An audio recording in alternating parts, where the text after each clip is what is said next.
नमस्कार, मी डॉक्टर मच्छिंद्र बांगर महाराष्ट्रातील हवामान परिस्थिती संदर्भात ताजा अंदाज देणार आहे.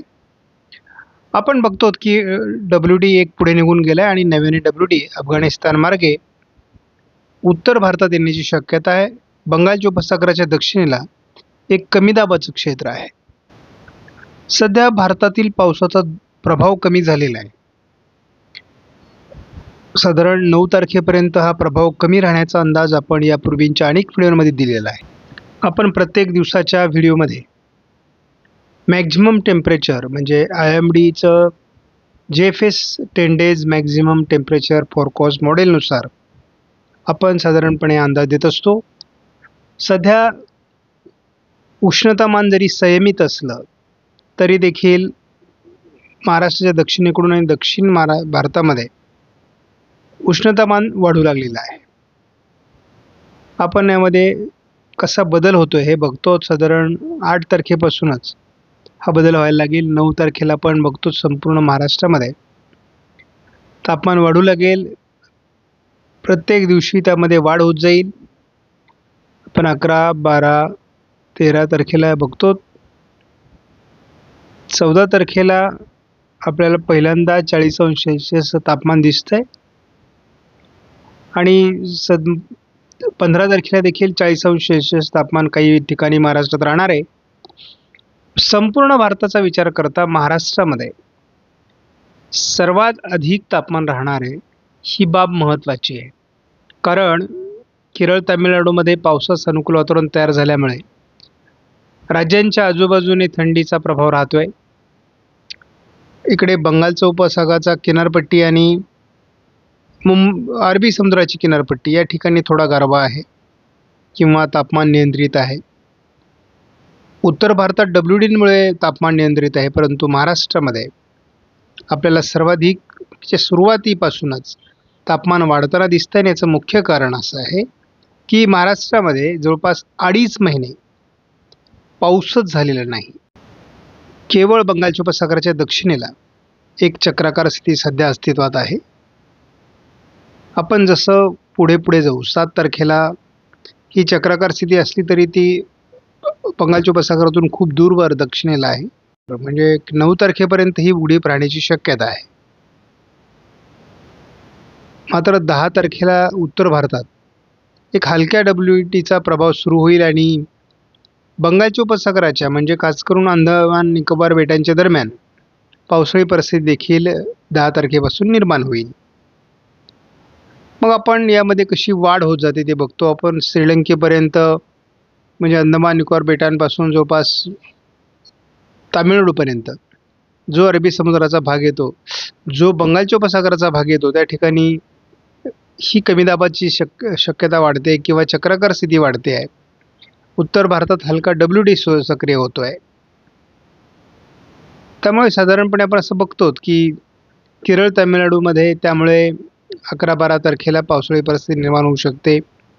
थोडक्यात बंगालच्या उपसागरात बाष्पयुक्त वाऱ्यांचा प्रभाव वाढणार आहे. उत्तर भारतात हलका WD सक्रिय होणार आहे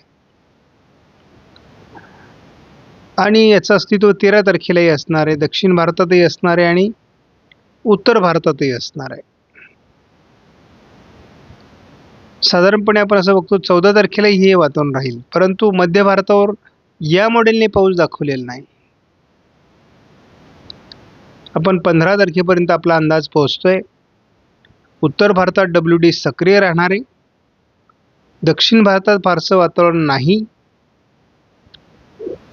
साधारणपणे केरळ, तामिळनाडूमध्ये वातावरण राहील. मात्र आपण असं बघतो की जानेवारीत पाऊस झाला नाही, फेब्रुवारीत पाऊस झाला नाही. म्हणजे हा पाऊस जो झाला तो अति उत्तरेला झाला आणि दक्षिणेला झाला. मध्य भारतावर पाऊस नव्हता आणि साधारणपणे 1% पाऊस फक्त वर्षभराच्या सरासरीचा या ठिकाणी या 2 महिन्यात होत असतो. त्यामुळे आपण तिथे फार अपेक्षाही करू शकत नाहीत. मार्चच्या 15 तारखेपर्यंतही फारसं पावसाळी वातावरण नसतं, परंतु 15 मार्च नंतर मान्सूनपूर्व पावसाचा हंगाम सुरू होतो आणि काही एक 8 आणि नंतर मग अधूनमधून अशा प्रकारचे पावसाळी परिस्थिती ही निर्माण होत असते. जे शेतकरी आपला अंदाज सुरुवातीपासून बघतात त्यांना माहिती आहे की आपण ECMWF मॉडेलला अधिक महत्त्व देतो. 6 तारखेपासून जवळपास 9 तारखेपर्यंत भारतात महाराष्ट्रात पावसाची शक्यता नाही. 10 तारखेला बंगालच्या उपसागराच्या दक्षिणेला एक कमी दाबाचं हलकं क्षेत्र तयार होईल. त्याच दरम्यान उत्तर भारतात एक हलका WD तयार होऊ शकतो. भारताच्या दोन्ही टोकांना पावसाळी परिस्थिती किंवा सिस्टम या सक्रिय होणार आहेत. 12 तारखेला आपण बघतो उत्तर भारतात एक WD सरकतोय. केरळ तामिळनाडूमध्ये पावसाळी परिस्थिती निर्माण होते. 13 तारखेला आपण बघतो की जवळपास गोव्यापासून तर केरळपर्यंत किनारपट्टी भागात एका कमी दाबाच्या किंवा चक्राकार स्थितीमुळे वातावरण बदलण्याचा अंदाज आहे. साधारण आपण 14 तारखेपर्यंत जरी हा अंदाज बघितला तर उत्तर भारतात WD आहे. दक्षिण भारतात पावसाळी क्षेत्र आता हळूहळू तयार होऊ लागलं आहे आणि जे साधारण गोव्यापर्यंत अगदी महाराष्ट्राच्या दक्षिणी पट्ट्यापर्यंत पोहोचत आहे.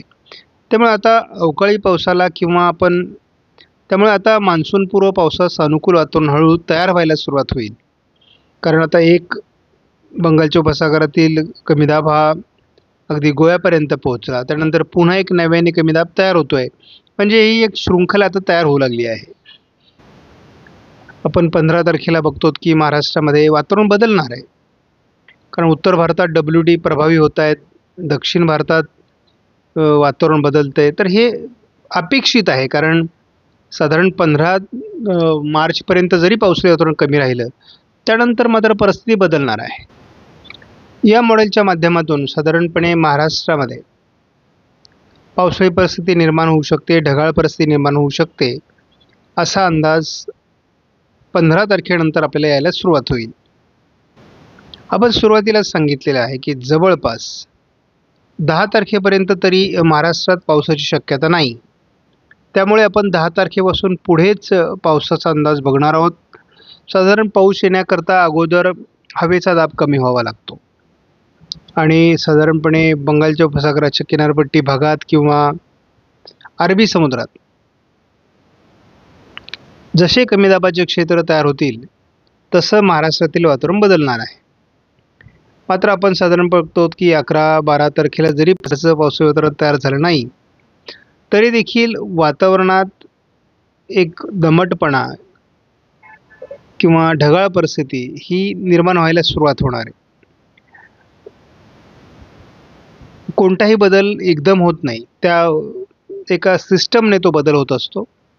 आपण 13 तारखेला सकाळी बघतो किनारपट्टी भागात कोकणामध्ये एक आता आपण बघतो की बंगालच्या उपसागराच्या आणि अरबी समुद्राच्या किनारपट्टी भागात सकाळीच पहाटे 13 तारखेला ढगाळ परिस्थिती आहे. तीच परिस्थिती आपण 14 तारखेलाही बघतो. ही ढगाळ परिस्थिती जरी थोड्या कालावधीसाठी असली तरी ही आर्द्रता वाढते आहे, पावसास अनुकूल स्थिती निर्माण होते हे दाखवण्याचा या ठिकाणी प्रयत्न आहे. आणि मग हेच प्रमाण 15 तारखेला 13 तारखेपासून 14 तारखेपर्यंत 14 तारखेपासून 15 तारखेपर्यंत मग कसं वाढत जातं हे आपण या ठिकाणी बघतो. आणि मग हळूहळू याच्यातूनच हलकी पावसाळी परिस्थिती, मान्सूनपूर्व सरी या निर्माण होऊ शकतात असा आपला एक प्राथमिक अंदाज. या अंदाजात बदल होऊ शकतो, परंतु आपला एक अंदाज आहे की महाराष्ट्रामध्ये 2.5 महिने जी उघडीप आपण बघितलेली त्या उघडपीला ब्रेक लागेल आणि पुन्हा एकदा मान्सूनपूर्व पावसांच्या सरी महाराष्ट्रामध्ये सुरू होतील असा आपला प्राथमिक अंदाज आहे. त्यामुळे आपण एका टप्प्यानेच तिथपर्यंत पोहोचणार आहोत. आपणास व्हिडिओमधील माहिती महत्त्वपूर्ण वाटल्यास लाईक करा, शेअर करा, चॅनलला सबस्क्राईब करा. धन्यवाद. जय हिंद, जय महाराष्ट्र.